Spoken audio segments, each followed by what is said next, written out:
I can believe that we should have lower immigration levels, but if the United States passed a law and made a promise to somebody, the United States, of course, has to honor that promise. Nobody's talking about that. I'm talking about people who came in violation of the laws of the United States of America, and I'm talking about in the future reducing the number of people. Sorry, what? You are pushing out policies that hurt us, and these policies are not even solving the problems. These policies are just creating chaos. Ma'am. Okay, so again, I believe that the United States should lower its levels of immigration in the future, while also respecting that there are people who have come here through lawful immigration pathways that have contributed to the country. But just because one person or 10 people or 100 people came in legally and contributed to the United States of America, does that mean that we're thereby committed to let in 1 million or 10 million or 100 million people a year in the future? No, that's not right.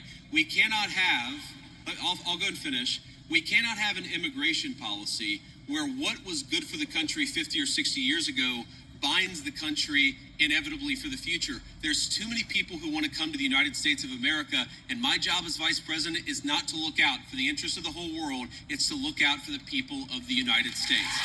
Now, in the 1920s, the United States passed an Immigration Reform Act that effectively cut down immigration to close to zero for 40 years in this country. And what happened over those 40 years? The many people who had come from many different foreign countries and different foreign cultures, they assimilated into American culture. And there was an expectation that they would assimilate into American culture. I think we have two problems in our immigration system today. And my guess is you're probably a slightly more leftist political persuasion, liberal political persuasion, maybe not. But here's the thing.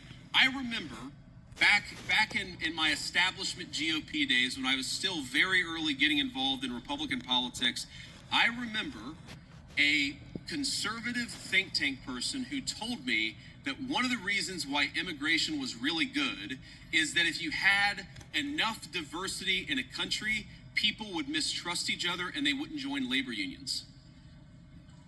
Okay? So when I see a lot of left-wing people who theoretically support organized labor saying we need to flood the country with a limitless number of immigrants, they're unwilling to set any limitations on it. My response to that is you are destroying the very social trust on which American freedom and prosperity was built. And that is really important to me.